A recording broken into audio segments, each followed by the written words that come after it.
It's still morning at NTV. I'm Andrew Chamagero. Umuntu wa wansi now. Financial technology, that is fintech, is taking charge of the financial sector, according to Dr. Maggie Chigozie, a renowned businesswoman and the former Uganda Investment Authority executive director. Well, Dr. Maggie says that fintechs have shown what they can do and achieve, especially at a time when the world is being presented with a load of challenges amid the fight against the coronavirus. But beyond just COVID-19, what are the underlying factors? Now, to speak to us about this and more, we have Brian Kadule from the Financial Technology Service Providers Association on Morning at NTV. Good morning, Mr. Kadule. Good morning. Now, to speak to us about this, I'm so proud that we're having this conversation. First of all, what miracles are you people performing to see that this sector grows just like any other sector, and also to attract more people like Maggie Chigozie, like people like me, to have this kind of share of technologies you people are explaining? Well, it's good that you're asking about growth, and yes. I think I will hint on that first. This association has been around for 4 years. Okay. And now FITSPA has about 153 members. Oh. So that's a big leap. And these include both local and international companies that provide financial technology services. Okay. So we've come a long way, and we think the future is bright. But we are not sitting on our roles. Yes. We are currently we are undertaking a lot of initiatives, and the first one is we are developing strategic partnerships with useful entities who can give us the knowledge, the expertise, and some can give us capital. We've made partnerships with the Uganda Bankers Association because finance and technology. Is a good guy. He's he's a leader. He's a sober leader there. Yes, so because we need each other. Yes. They provide the finance, we provide the tech. So we've entered partnerships with them. We have partnerships with the Uganda Bankers Institute to provide training to their people, and they also provide training to our people on finance. Nice. We have partnerships with international organizations. We have the Netherlands Trust. We have the UNCDH, that's United Nations Development Fund, I think. Then we have Cambridge University. Okay. So we are looking at exposing our members to world best practices and make sure the sector grows. But perhaps the biggest initiative we've taken this year was in policy and advocacy. We engaged with the Bank of Uganda to draft the National Payment Systems Law. Okay. We intimately dealt with them and to make sure we protect our members' interests. And I'll just give you an example. The Bank of Uganda drafted regulations, draft regulations, and it said that if you're going to operate a fintech, you should have a minimum paid up a share capital of 10 billion shillings. Paid up. That is too much. Somewhere in the bank lying 10 billion shillings, unimpaired, not touched. And of course our members... That's not feasible. Yeah, well, it wasn't. Some are big, some are small. Most of them couldn't afford it. So we had to go back and tell them that, look, this is the highest in the region. We made comparison with Rwanda, Kenya, and it was way too high. So they've gone back. What was their fear? Do they understand fintech for starters as Bank of Uganda? Have they acquainted themselves with the new dynamics of the World Economic Forums? What I think is, well, they are used to dealing with financial institutions. These are big entities. They have that money. Okay. So they sat somewhere and came up with a figure and said, well, they should do it. But we told them... Did you win when you went to engage them on this? No, they seemed very positive, and the whispers I hear is that they are going to revise that figure down significantly. That's nice. And we told them the best you could do is put it in tiers. The guys who are just starting, maybe they pay maybe 100 million. Well, I'm just giving my figures, but tier it up. Okay. I mean, there are guys who can afford 10 billion, but not everybody can. Not everyone can. Yes. And they are very receptive. And for us, that was a big win, because otherwise it was going to create a barrier to entry. Many people would have been locked out. Yeah. Now, that said, how do people like me or people like Maggie Chigozie, who possibly believe in the trajectory of the new financial shifts we have had, to get involved? In FITSPA or in fintech? In fintech, because this is the new normal, and that's where the world is headed. Well, I'm sure you're already involved. I think you're already, you can. You have mobile money. Mr. Kaula, I'll be very honest with you. I don't carry money. I had to carry money. I can only do transactions. I will ask for the merchant code. I will ask for, can I pay you using mobile money or Visa card? I had to carry money. So you're already involved. But we think that well, it's inevitable that more people are going to come on board, and as COVID showed us, of course it was a hard time for everybody, but there was a silver lining, and it showed that financial technology is very essential. People had to make payments on their phones, online, using cards without, so that to restrict that physical interface. Interaction, yes. Yeah. So it is the future. The good thing, and it helps, you know, what made fintech grow is technology, the proliferation of technology, and the smartphones that made it convenient to make payments without moving anywhere. Yeah. So and we see the statistics show that is increasing steadily, the number of people who can access these smartphones. So that is what is going to drive fintech forward. Oh. Well, you better join this conversation wherever you're watching from, because this is the future. Now, all those things you alluded to earlier that has helped your sector grow, but have also been challenges, legal and maybe those from the public in terms of, you know, uptake and all. What are some of the challenges you're facing in your grid? The biggest challenge has been this actually, COVID. It affected everybody at all sectors, at all levels. A number, it's actually ironical that the technology companies actually benefited most because people had especially to resort, telecoms. Yes, people had to resort to technology in order to thrive and operate normally. But not everybody among the fintechs. Some really struggled. It meant because they feed on volumes. If people can transact in numbers, if there is economic activity going on, then the fintech thrives. But if there's a lockdown, nothing's happening, people don't send money because they don't have it. So some fintechs suffered, especially the small ones. So some have really had to close down.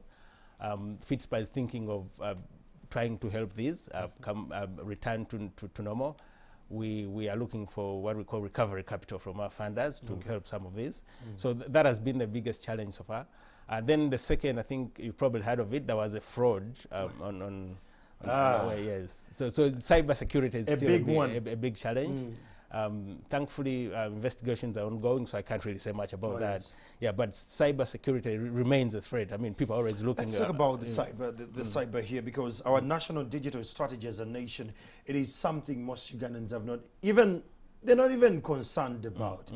As a nation, when you look at our digital strategy, as per the NDP3, it was rolled out. And government has these plans of making the internet penetration around even the hard-to-reach areas and all. From your level where you are in finance that deals a lot with technology, what do you see this? Do you see this coming to light? So I think the problem is, well, it remains a policy. You know, they haven't transformed that into real legislation. Execution, implementation. Yes, and because they have a cyber security policy. It's somewhere in NITA. Yes. It's a very big document. I'm sure it's only hangs there, and nobody else knows about it. Yes. And it says, it lays down what people should do, what entities, how they should protect themselves. Yes. But it's not a law, so it's not binding, and I'm not obliged to follow it. So that's a problem. They have failed to make that transition from policy, something aspirational, to something of real force. Yeah. So if that changes, then I think we'll be better protected. But now it's everyone for himself. Oh, God help us. So can we also talk about security, especially in the light of police taking up someone to court over a bank hack? How secure are the fintech platforms in Uganda? Largely, I think they're secure. As you'll see, these frauds happen once in a while. Yes. But let me tell you, every day people are always looking how best to beat how to penetrate that system. But the fact that there is a success rate of 1 in a year, then that's a good story. Okay. Because not everybody is immune from it. Even the big tech companies, they get hacked all the time. Okay. Yeah. So, but they try to comply with industrial best practices. They look at we are good at copying Ugandans. We look at what other guys do elsewhere and borrow that, and it has worked greatly for us. So, how do your members protect their clientele or their clients when it gets to that kind of hackings and all? So there are system hackings which the members can't do much about, but the usual things customers can do. Don't disclose your PIN, keep it secret. You know, change your passwords. Change your password. Yeah, we try to tell them that, and those who adhere to that then stay safe. They just don't respond to any messages you get, the spams and everything. Nice. Just be vigilant in the short. Well, Mr. Kaule, let's talk about perception. Even now, I am yet to take advantage of the mobile money savings platforms, I for one. There is one I saw last week that is regulated by the capital exchange market. Is it called Zen or something of the sort, where you put in some money and then they invest it and then you can get all the other money. Is fintech meant to just be transactional in most cases, or just helping me to spend my money faster? How about savings? How can Ugandans use these platforms to save money? In Uganda, well, fintech generally should allow you to do much more than just transacting. It's just that in Uganda we tend to take our time. Yeah, we tend to take our time to. We first start on the basics, transact, and then when the systems are in place, when the environment is conducive, then we elevate and go to things like crowdfunding. Right. But I've seen crowdfunding where people say you can send money to this, that kind of sourcing money. Yes, car wash, when you have someone very sick, and all that, yes. So that's all fintech. It's called crowdfunding.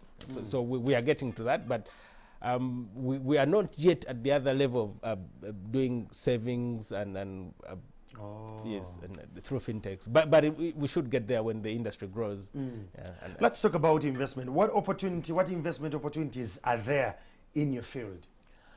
Actually, they are there. I'll just give you an example. There's a company called Cheaper Cash. The founder is Ugandan. There are two founders. One is Ugandan, another is Nigerian. Jeff Bezos, the Amazon guy. I have seen Cheaper Cash on Instagram. Some folk tagged me in the thing, but I looked at it. I was like, Cheaper Cash. It didn't make sense. Then the other day I was watching some YouTube channel, and then it still popped up. Now you're bringing it. Now I'm getting the attention to it. Yeah, so a guy backed, Jeff Bezos backed it with $20 million. Nice. Investing in that entity. He's taking a bet that this company is going to make returns of that much. So then recently, one of our members called Bionic, they joined MFS Africa. It's the largest digital hub for payments in Africa. So they joined it, and they joined a network of 200 million wallets. Like yearly. So people are taking a huge bets on these companies that this is the future, and that's nice. This is where the returns are going to be. Tugende, there's one called Tugende.